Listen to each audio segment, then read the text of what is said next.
옆에 분과 인사하겠습니다. 당신을 뵈니 하나님 뵙는 것 같습니다. 인사하겠습니다. 예수님 뵙는 것 같습니다. 인사하겠습니다. 예. 자, 천사를 뵙는 것 같습니다. 인사하겠습니다. 예, 할렐루야. 네.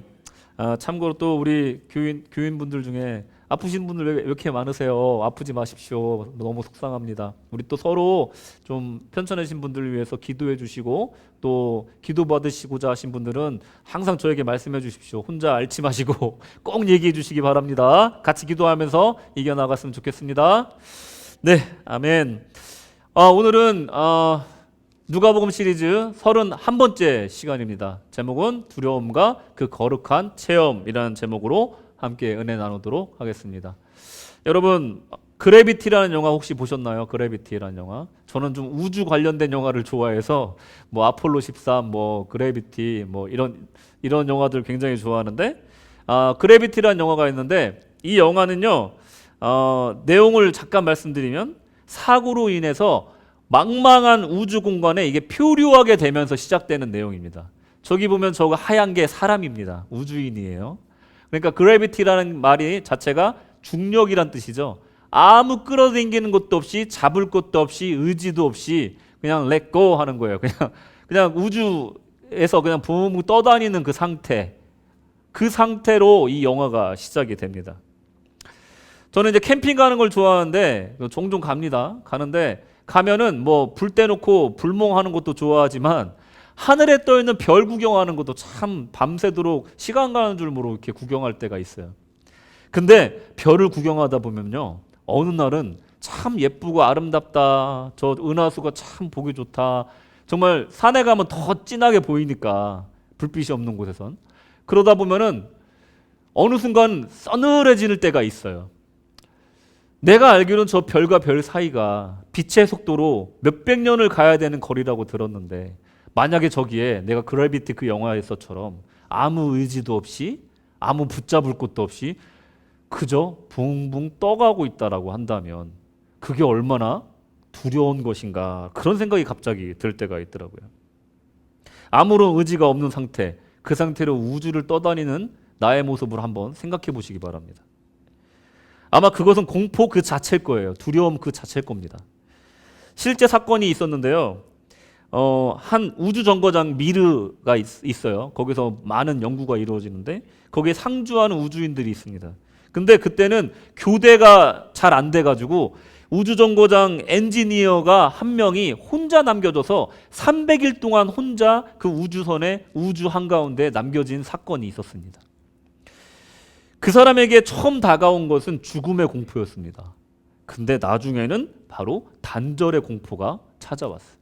아무도 없다. 그 누구도 나한테 올 수 없을지도 모른다 하는 그 단절의 공포가 찾아왔다는 거예요. 우주 한가운데 나밖에 없는 그 공간. 그 공간에서 찾아온 두려움은 정말 절대적인 두려움일 거라는 겁니다. 또한 우리가 살면서 느끼는 두려움이 여러 가지가 있죠. 원초적인 두려움 중에는 어린아이가 엄마한테서 떨어질까 봐 갖는 두려움이 있다는 거예요. 그것을 우리가 애착이라고 하는데 이 애착 형성이 잘못되면 사회생활이나 아니면 인간관계에도 많은 나쁜 영향을 준다라고 합니다. 그래서 태어나서 생후 1년 6개월 정도는 엄마랑 밀착해서 애착을 형성해 줘야 된다. 아시겠죠? 예, 애착을 형성해 줘야 된다. 그렇게들 심리학자들은 얘기를 합니다. 그러니까 전체 인격 형성이 굉장히 중요한 부분을 차지하는 거죠. 항상 불안함을 느끼게 된다는 거예요. 엄마랑 너무 단절되고 떨어지게 되면. 오늘 본문은요, 여러 각도로 해석할 수가 있습니다. 오늘 누가복음 12장은 정말 여러 각도로 설명할 수 있지만 오늘은 두려움이라는 키워드로 우리 같이 한번 생각해 보실 텐데 주님은 우리가 두려움에 휩싸였을 때 그 거룩한 체험을 통해서 하나님에 대해 더 알게 되는 과정으로 나아간다라고 얘기를 하십니다. 그리고 또 반대로 인간의 반응이 그림자와 같이 어두운 면도 있다라고 말씀을 해주십니다. 이 두 가지 측면에서 오늘 말씀을 생각하시면서 두려움에 관한 한번 묵상을 함께 나누도록 하겠습니다. 아까 말씀드렸듯이 방금 전에 말씀드렸듯이 이 두려움의 두 측면이 있습니다. 첫째로는 하나님을 창조주로 깨닫게 해주는 역할을 갖고 있다는 거예요. 두려움은. 이것을 종교 용어로 말하면 경외심 또는 종교심이라고 말할 수가 있습니다. 원시 종교의 시작은 다 두려움으로부터 시작을 했어요. 천둥번개가 치는 비 오는 날 밤에 그 천둥의 신에게 제사를 지내는 그런 인간들의 모습들이 있었다는 거예요. 그리고 무서운 동물들을 만났을 때 그 동물들을 숭배하는 그런 두려움의 표현이 있었다는 겁니다. 이것을 바로 신학적인 용어로는 누미노제라고 부릅니다. 누돌프 오토라는 독일의 신학자가 성스러운 것이라는 책을 통해서 처음으로 언급했던 개념인데, 이 누미노자라는 것은 아주 신적인 존재를 향한 공포심, 경외심을 의미하는 단어입니다. 그러니까 하나님을 인식하는 방법 중에 가장 원초적이고 확실한 방법은 바로 하나님을 무서워하는 거라는 거예요. 그리고 하나님의 거룩함과 압도적인 그 능력의 그 권능을 체험하는 것이 하나님을 인식하는 가장 쉬운 방법이다. 하나님의 위대한 창조 질서에 대해서 우리가 알아갈 때 이 누미노제를 통해서 하나님을 인식한다라는 거예요. 에덴 동산, 그러니까 인류 최초의 선조들은 하나님의 그 창조 질서를 경탄하면서도 한편으로 경외심을 가졌기 때문에 그 명령을 어느 정도까지는 지켰다는 거예요. 그리고 청지기로서의 역할도 감당했다는 겁니다. 물론 결말은 좋지 않았죠. 가인도 마찬가지입니다. 형제를 죽이고 인류 최초의 살인자가 되고 나서 그 죄의 두려움, 하나님의 두려움에 떨며 하나님으로부터 숨었습니다. 이것이 일종의 누미노제라는 겁니다. 이 경외심이 하나님께로 향했을 때 인간은 하나님을 인식한다는 거예요. 두려움, 이것을 통해서 하나님을 알게 된다는 겁니다. 하나님이 얼마나 무서운 분이시고 얼마나 권능이 있으신 분인지를 알게 되는 순간 하나님을 알게 된다는 거예요.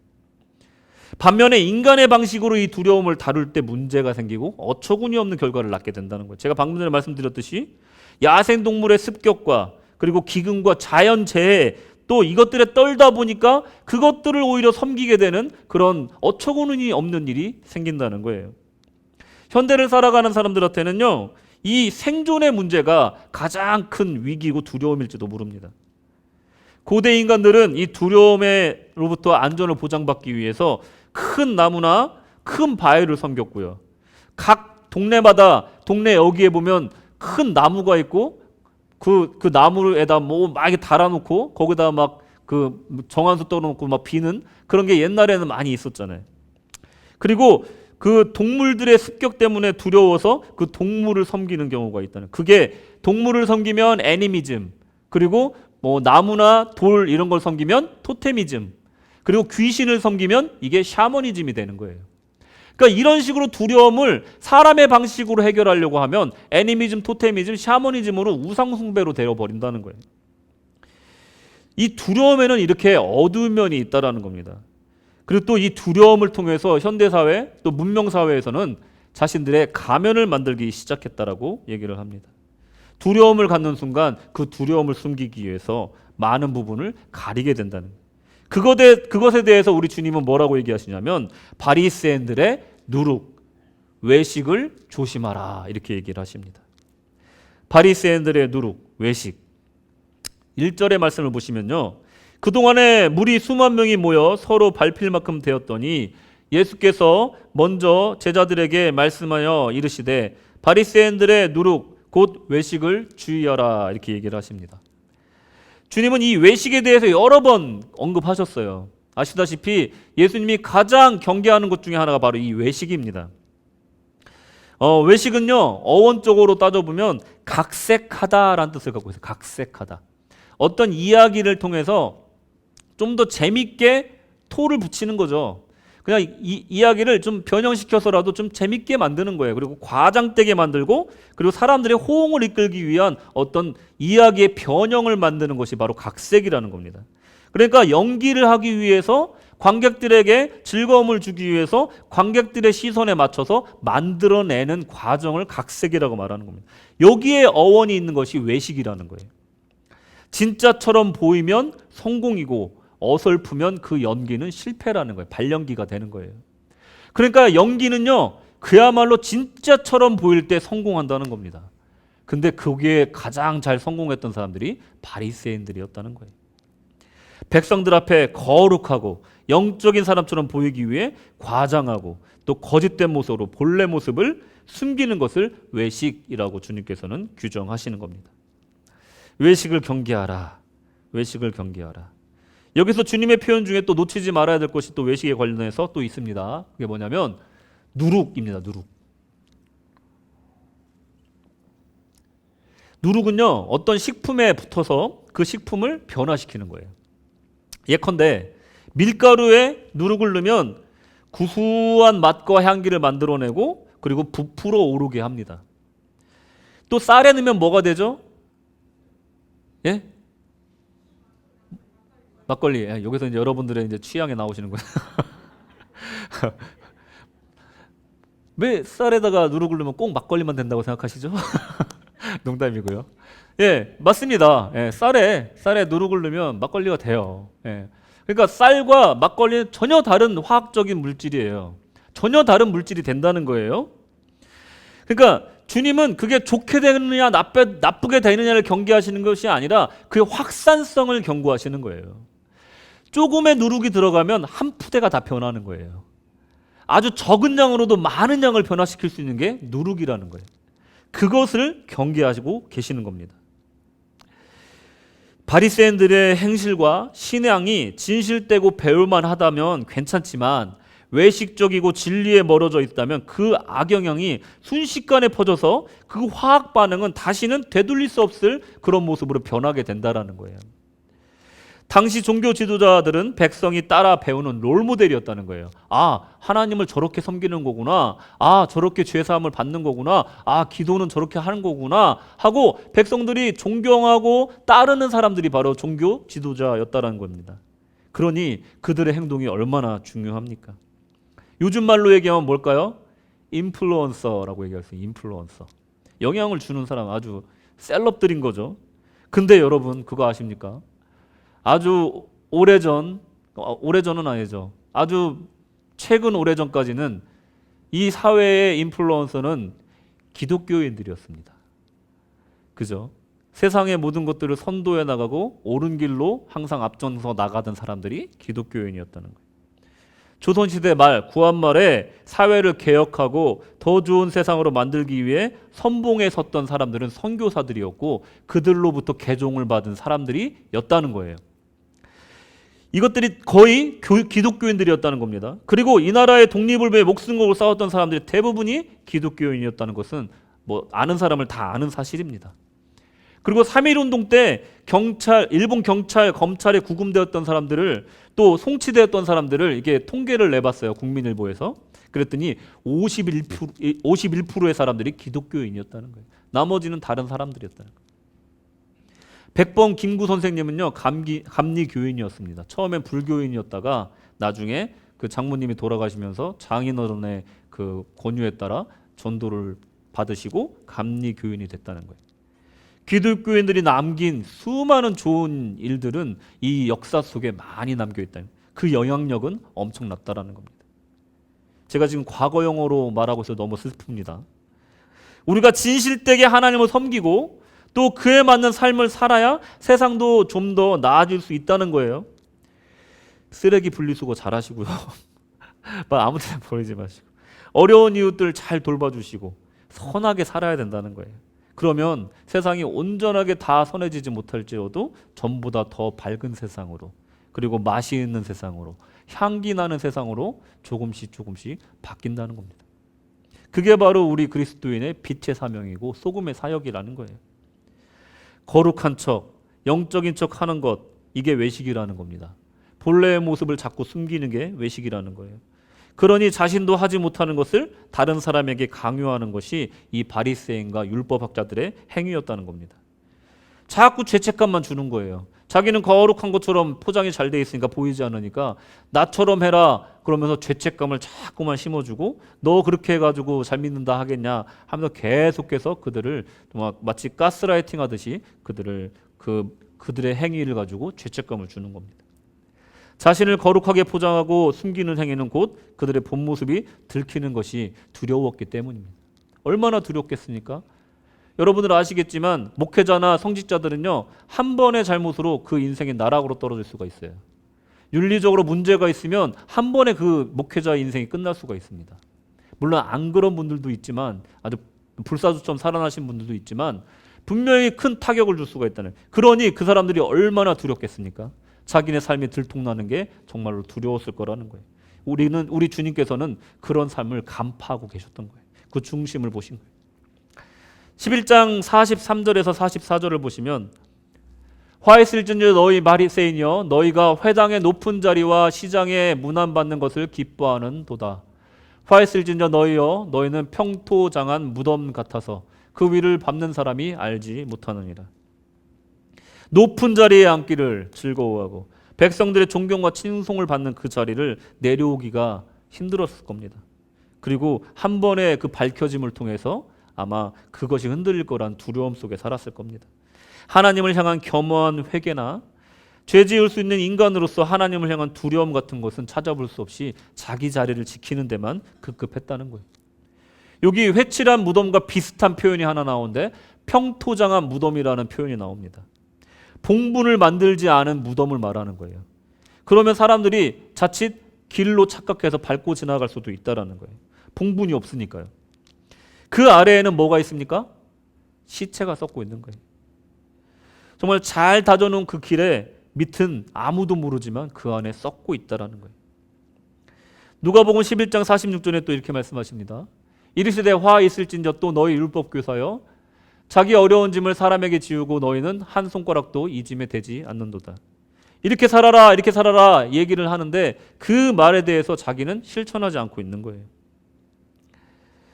화 있을진저 너희 율법교사여 너희가 지식의 열쇠를 가져서 너희도 들어가지 않고 또 들어가고자 하는 자도 막았느니라.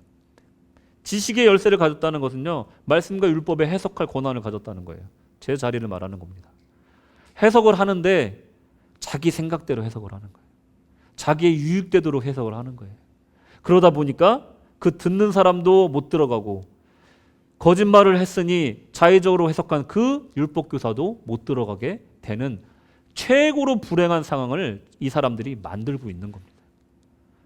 나도 못 들어가고 다른 사람도 못 들어가게.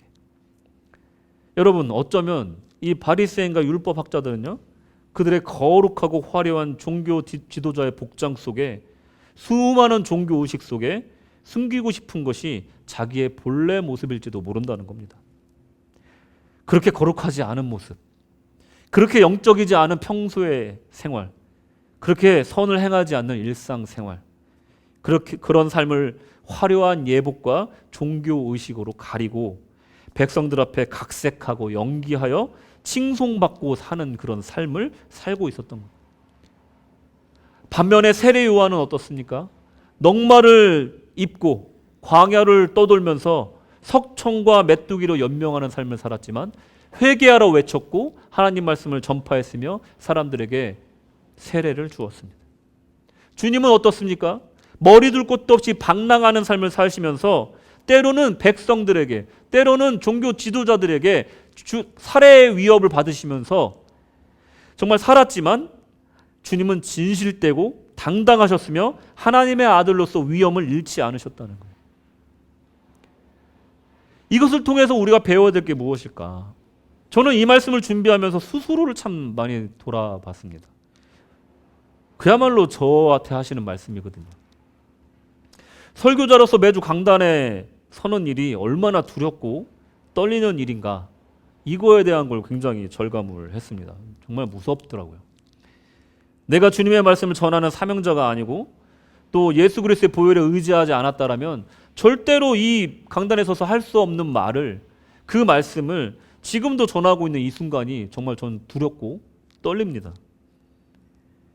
나의 강대상 아래에서의 삶이 하나님의 말씀 앞에 철저히 엎드러지고 부서지는 삶이 되고 있는가 스스로 질문하게 됐습니다. 누군가의 짐을 지우기보다는 내가 먼저 옳게 살아야겠구나, 그것을 위해서 몸부림쳐야겠구나, 그런 생각을 많이 했습니다. 정말 예수님이 저에게 말씀하시는 것 같더라고요. 야, 이 평토한 무덤과 같은 사람아, 이렇게 얘기하시는 것 같았어요. 내 안에 썩고 있는 게 무엇일까? 다시 한번 돌아보게 되더라는 겁니다. 여러분들은 어떻습니까? 오늘 하나님께 나와서 거룩하고 순결한 모습으로 이게 드려지는 이 모습과 교회 밖에서의 삶의 일치를 위해 우리 몸부림치고 주님의 이름으로 정말 노력해야 될 줄로 믿습니다. 외식, 이것이야말로 우리가 두려워해야 될 것입니다. 사람들에게 외면받고 무시당하는 것보다, 세상적인 실패하는 것보다 외식, 정말로 우리가 두려워해야 될 것이 바로 이거라는 거예요. 나도 모르는 사이에 자고하여서 바리새인이 되고 율법교사가 될 수가 있다는 것을 항상 인지하고 있어야 된다는 거예요. 그것을 두려워해야 된다는 거예요. 안에서 썩는 내가 진동하지만 그것들을 주님 앞에 끄집어내기를 두려워하는 나의 모습을, 진솔하지 못한 나의 모습을 정말로 두려워해야 된다는 겁니다. 평평하여서 여느 땅과 다를 것이 없어 보이지만 그 안에서 시체가 썩고 있는 이 평토한 이 무덤이 되지 않기 위해서 내 안에 썩어가고 있는 그것들을 끄집어낼 용기를 내서 정화해야 된다는 겁니다. 그 과정은 아프고 수치스럽습니다. 높은 자리에서 칭송받던 사람이 하루아침에 죄인 취급을 받을 수도 있지만 꼭 필요한 과정이라는 것. 주님 앞에 진실되게 나와야지만이 육도 살고 영도 살 수 있기 때문입니다.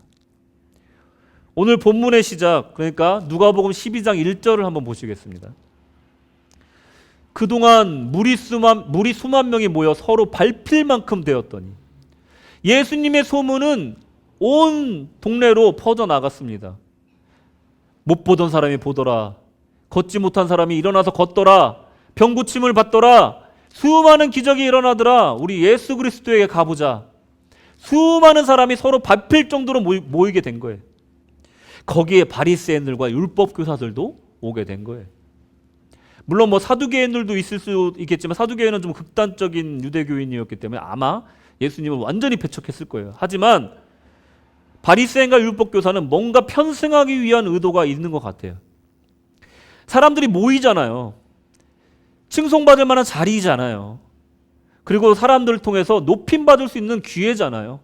그 자리에 예수님과 함께 높임받을 수 있다라는 어떤 기대가 있었을 것입니다.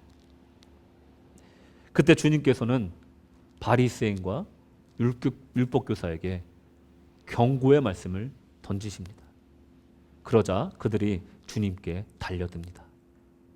그들의 본심은 예수님이 아니었고 그 칭송이 목적이었던 거예요. 바리새인과 율법교사 그리고 유대인들은 빛이신 예수를 두려워했습니다. 왜냐하면 자신의 모습들을, 자신의 흉측한 모습들을 드러낼 수밖에 없기 때문입니다.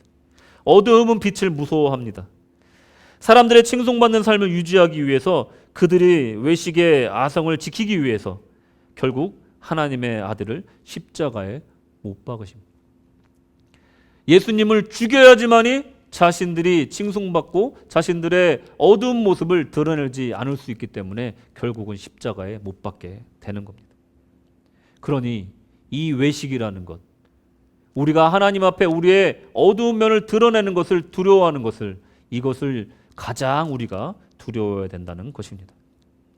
그 다음으로 예수님께서는 거룩한 두려움을 체험하는 일은 진정 우리가 두려워해야 할 일을 만나는 것이다 라고 말씀하십니다.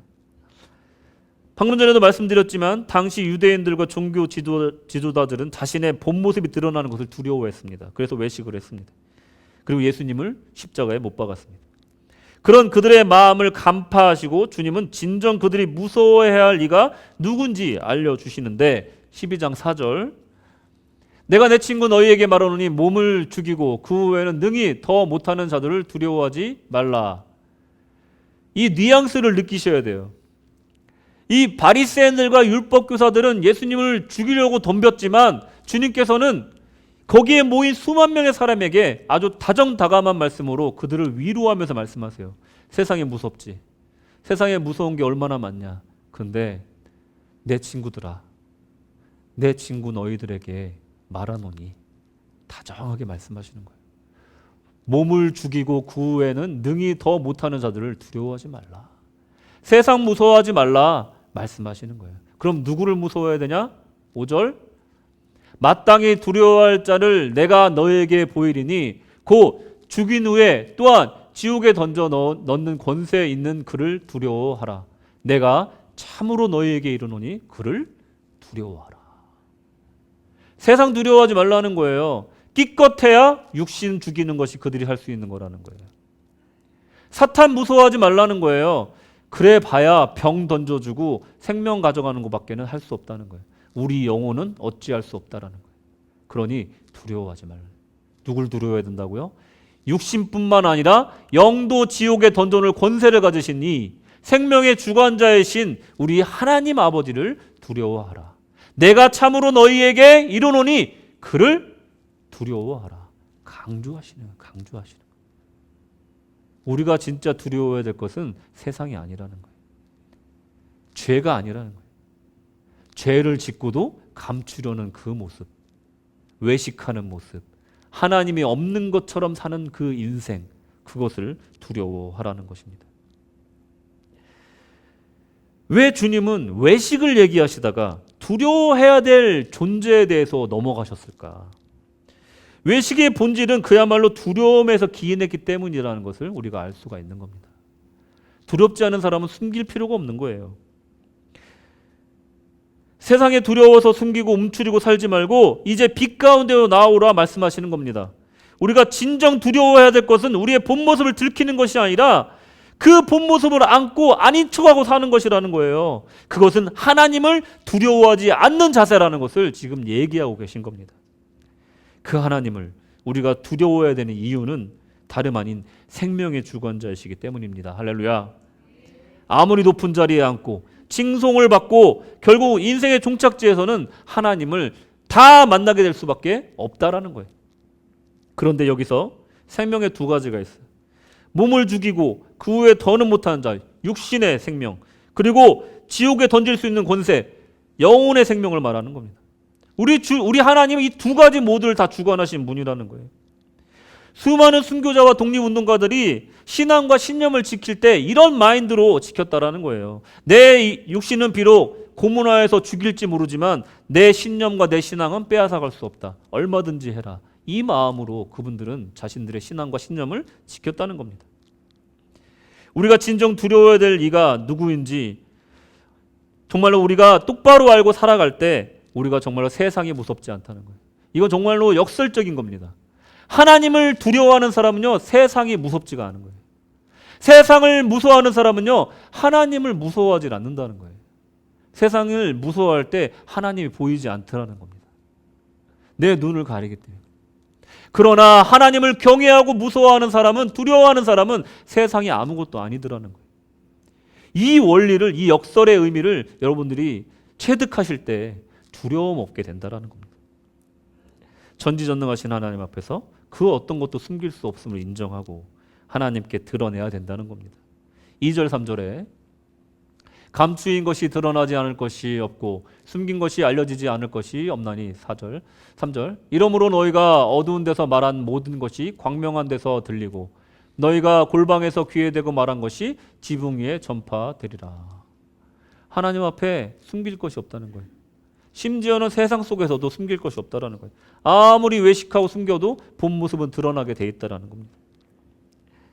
그러니 우리가 이것을 숨기는 허단한 행위를 하지 말고 이제 진실되게 주님을 두려워하며 주님을 경외하며 살아가야 된다는 겁니다.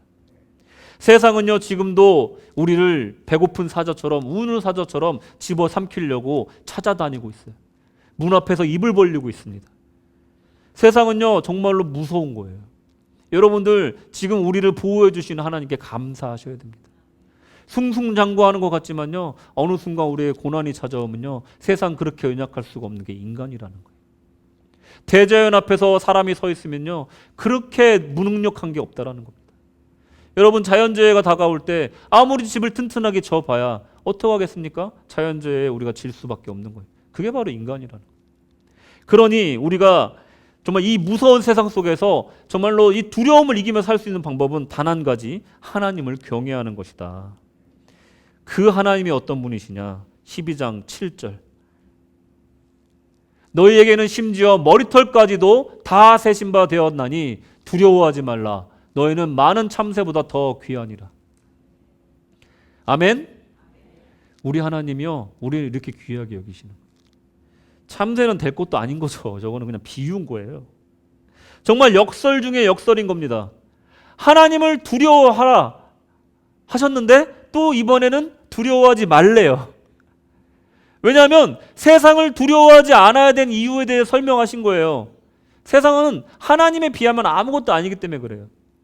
그런데 두려워만 할 것도 아니라는 거예요. 우리 하나님은 우리의 생명을 너무나 귀하게 생각하시고 우리 머리카락 수까지 세심받아야 세심하게 우리를 생각하고 계시기 때문에 우리가 하나님을 두려워할 필요가 없다라는 거예요. 그러면 주님을 경외하면서 두려워하지 않을 방법이 무엇이 있느냐? 예수님은 그 해답을 알려주시는데 그것은 하나님을 시인하며 살라는 겁니다. 8절 9절에 보시면 내가 또 너희에게 말하노니 누구든지 사람 앞에서 나를 시인하면 인자도 하나님의 사자들 앞에 그를 시인할 것이요 사람 앞에서 나를 부인하는 자는 하나님의 사자들 앞에 부인당하리라. 우리의 생각과 사상과 우리의 삶으로서 주님을 나타내야 된다는 거예요. 시인해야 된다는 거예요. 이 말씀 한 구절만 딱 떼서 설교를 하면 전도하라는 얘기로밖에 안 들리잖아요. 앞뒤 구절 쭉 읽어보시면 이게 이 시인하다는 게 무슨 뜻인지 이제 더 깊은 뜻을 알게 되시는 거예요. 이거 전도하라는 뜻 맞습니다. 하지만 더 깊은 뜻은 뭐냐면 하나님임을 인정하라는 거예요. 그 삶을 통해서 인정하라는 거예요. 우리를 통해서 인정을 하라는 거예요. 하나님이 우리의 생명의 주관자이심을 삶을 통하여 우리의 인생을 통하여 우리의 존재 전체를 통하여 엔타이어 비잉을 통해서 하나님을 인정하라는 거예요. 시인하고 사람들이 알게 하라는 거예요. 그게 바로 하나님을 시인하는 행위라는 겁니다. 그러니 우리가 하나님을 시인하는 것은 무슨 말이냐면 반대로 다시 역순으로 올라가면 하나님을 사랑하는 것이고 두려워하지 않는 것이고 또 두려워하는 것이고 세상을 두려워하지 않는 것이라는 거예요. 이해 가세요? 조금 어렵죠? 이게 굉장히 역설로 좀 깊은 뜻이 담겨있는 장이 12장이기 때문에 그래요. 지난주부터 좀 설교가 어려운 거 저도 압니다. 근데 너무나 깊은 뜻이 담겨있는 거예요. 세상을 두려워하는 사람은 하나님이 안 보이는 거예요. 그러니까 하나님을 시인할 수가 없는 거예요. 그런 삶을 살 수가 없는 거예요. 내가 죄인임을 인정하지 않는 사람은요, 하나님이 우리를 의롭다 칭해 주신 칭의를 이해할 수가 없는 거예요. 그러면 내가 의롭다 칭함받는 과정이 얼마나 큰 은혜인지 모르는 사람은 내가 성스럽게 살아가는 삶을 살아야 된다라는 의무감을 못 느끼는 거예요. 그러니 영화로운 영광의 끝을 만날 수가 없는 글로리피케이션을 만날 수가 없게 되는 이런 구원의 여정에 정말 맞물려가는 과정들을 이해를 해야 된다는 거예요. 이게 자연스럽게 이어져야 된다는 거예요. 내가 죄인임을 알지 못하는 사람은 절대로 하나님이 나를 십자가 진 이유를 알 수가 없다니까요. 그리고 내가 왜 선하게 살아야 되는지 거룩하게 살아야 되는지 이유를 알지를 못한다는 거예요. 내가 왜 영광의 자리에 들어서야 되는지 천국에 가야 되는지를 모른다는 거예요. 그러니까 오늘의 삶과 내일의 삶이 항상 똑같게 살 수밖에 없다는 겁니다. 우리 주님께서는요, 심지어 내 말은 안 지켜도 된다. 너의 심령 속에 말하고 있는 성령의 말씀은 그래도 그 말씀은 따라라. 그것은 사함이 없다. 이렇게 겸손하게 얘기를 하십니다. 누구든지 말로 인자를 거역하면 10절 사하심을 받으려니와 성령을 모독하는 자는 사하심을 받지 못하니. 이게 무슨 뜻이 깊은 뜻이 담겨있는지 한번 생각을 해보세요. 이 말씀이 정말로 중요한 말씀이에요. 누구든지 인자를 거역하면 사함을 받으려니와 성령을 모독하는 자는 사함을 받지 못한대요. 이게 무슨 말일까? 십자가를 통해서 예수님을 정말 믿음으로써 구원을 받잖아요. 이 바리새인과 율법학자들은 예수님을 계속 저항했습니다. 그 말씀을 듣지 않았어요. 구주로 받아들이질 않았단 말이에요. 그런데 예수님이 말씀을 전하는 순간 그들 양심을 통해 그들의 신앙을 통해 그 영혼을 통해 그 안에서 계속해서 말씀하시는 이가 있으니 누구냐면 성령이라는 거예요. 성령. 예수를 믿는다는 과정은요, 말씀을 듣고 내 안에서 말씀하신 성령의 음성에 순종하여서 예수를 구주로 받아들이는 과정을 말하는 거예요. 내가 믿겠다고 주장하여서 믿는 예수가 아니라 성령의 역사를 통해서 믿어지는 것이 바로 예수 믿음이라는 거예요. 그러니 예수님께서 말씀을 전하여도 그것에 반대해도 된다 이거예요. 대신 네 양심에 얘기하고 있는 성령의 음성에 너는 지금 거부하지 말라. 모독하지 말라. 그것에 순종하라. 그래야지만 네 영혼이 산다 이 얘기를 하고 계신 거예요. 여러분 우리가 왜 날마다 우리의 죄를 고백하고 하나님의 말씀 따라 살아가야 됩니까? 그것이야말로 성령의 음성에 따라 살아가는 삶이라는 거예요. 예수님이 오죽하면 이렇게까지 말씀하셨겠습니까? 성령을 모독하면 사함 받을 수가 없다 얘들아. 내 친구인 너희들아 들어라. 너네 큰일 난다. 네 영혼이 살려면 성령이 오늘 너의 양심을 통해 네 영혼을 통해 얘기하고 있는 그 음성대로 살아가야 한다 얘들아. 그 얘기를 하고 계신 거예요. 여러분 옳은 김에도 불구하고 우리는 그렇게 살지 않을 때가 얼마나 많습니까? 잘못된 길임에도 우린 바꾸려 하지 않을 때가 얼마나 많습니까? 이와 관련해서 인간이 왜 잘 변하지 않는가에 대해서 신경학자 조 디스펜자라는 분이 굉장히 유명하신 분인데 이렇게 얘기를 했어요. 비슷한 상황에서 비슷한 결정을 하는 것을 반복하다 보면 뇌의 신경도 익숙한 방식으로 연결을 반복하고 자신만의 정체성과 패턴을 형성하고 이래서 전도를 일찍 받아야 된다는 거예요. 만 35세가 되면 고착화된다. 35살이 넘으면 뭘 바꾸기가 힘든 거예요. 이게 계속해서 반복됐거든요. 여러분 보세요. 제가 뉴런을 이렇게 되게 정밀한 전자 현미경으로 동영상을 찍은 거를 봤는데 키를 어디다 뒀나 이렇게 생각하면 우리의 뉴런이 이 신경세포가 이렇게 만나려고 이게 내가 키를 어디다 뒀는지 기억하는 뉴런이에요. 이렇게 만나려고 막 이렇게 한대요. 제가 봤는데 진짜 신기하더라고요. 근데 이게 딱 만나는 순간 키를 내가 저 선반에 놨었지 생각이 나는 거예요. 놀랍더라고요. 뉴런이 이게 딱 만나는 순간 생각이 나는 거예요. 이거를 계속 반복하는 거예요. A로 갈 거냐 B로 갈 거냐. A로 계속 연결한 사람은 다음번에도 A로 가게 돼 있는 거예요. B로, C로, D로 선택해 본 사람은 많이 열려 있는 거예요. 가장 합리적인 방법으로 살아야지 이게 되는데 계속 A만 연결했던 사람은 A로만 가는 거예요. 그 길로만 계속 가는 게 편한 거예요. 변화를 만들어야겠다 생각을 들다가도 좀처럼 쉽게 바뀌지 않는 것이 오래 지속되고 고착화된 패턴 때문이라는 거예요. 우리가 건강을 회복하기 위해서 식습관을 바꿔야 되는데 안 바뀌어. 운동도 많이 해야 되는데 운동을 하는 삶으로 바뀌어지지가 않는 거예요. 그리고 직업 생활에서 내가 위기를 느껴서 뭔가를 배워서 내가 좀 승진하는 데 도움이 돼야 되겠어. 영어 공부를 해야겠다 했는데 하루 하고 나면 하기 싫어져. 왜 그러냐면 이놈의 뇌 때문에 그렇다는 거예요. 뇌가 자꾸만 잘못된 신호를 우리에게 보낸다는 거예요. 편하게 살아 이렇게 보낸다는 거예요. 우리가 뭔가 시도할 때 뇌는 이렇게 우리에게 신호를 보내는 거예요. 뭐라고 보내냐면 이 사람이 평소와 다른 불확실한 걸 하려고 하네. 이걸 파악한대. 그래가지고 이렇게 얘기를 한다는 거예요. 불확실한 거는 위험해. 불안정한 거야. 차라리 죄책감을 느끼더라도 늘 하던 걸 하자. 더 편한 것 같다 이게. 그리고 하던 대로 핸드폰 보고 쉬자. 죄책감 느끼더라도. 바빠서 시간 없다라고 생각하자. 그냥 죄책감 조금 느끼자. 이렇게 신호를 보낸다는 거예요. 그래서 우리는 어제와 똑같은 오늘을 산다는 겁니다. 두려움을 넘어서 새로운 장으로 한 발을 내디뎌야 된다는 거예요. 산을 올라야지만 우리가 또 다른 각도로 아름다운 풍경을 볼 수 있다는 겁니다. 우리가 얼마나 연약한 존재인지 우리 몸에 있는 뇌조차도 우리가 컨트롤할 수 없는 우리 존재를 이제는 주님 앞에 맡기고 하나님의 음성에 따라 살아가야 된다는 겁니다. 두려움을 감추기 위해서 가면을 쓰는 것보다 우리 주님이 우리 베드로에게 말씀하셨던 것에 순종한 것처럼 우리는 물 위로 걸어가야 된다는 겁니다. 마태복음 14장 29절 오라 하시니 베드로가 배에서 내려 물 위로 걸어서 예수께로 가되. 예수님께서 오시기 전까지는요, 사람이 물 위를 걷는다는 것은 한 번도 없었던 일이에요. A도 아니고 B도 아니고 C도 아니고 D도 아니고 F인 거예요.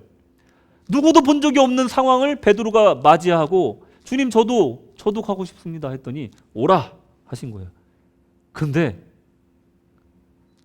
첫 발을 내디디는 게 너무 힘들었는데 가다 보니까 걷더라는 거예요. 물론 믿음이 약한 자약으로 혼났지만 물에 빠졌지만 잠시라도 물 위를 걷는 사람이 된 거예요. 베드로가 예수님 다음으로. 여러분 오라 하실 때 아멘 하시기 바랍니다. 여러분의 삶 속에서 주님이 원하시는 것이 무엇인지, 이 시점에서 여러분에게 주신 사명이 무엇인지, 하나님이 여러분의 삶 속에서 원하는 방향성이 무엇인지 저는 정확하게 알지를 못해요.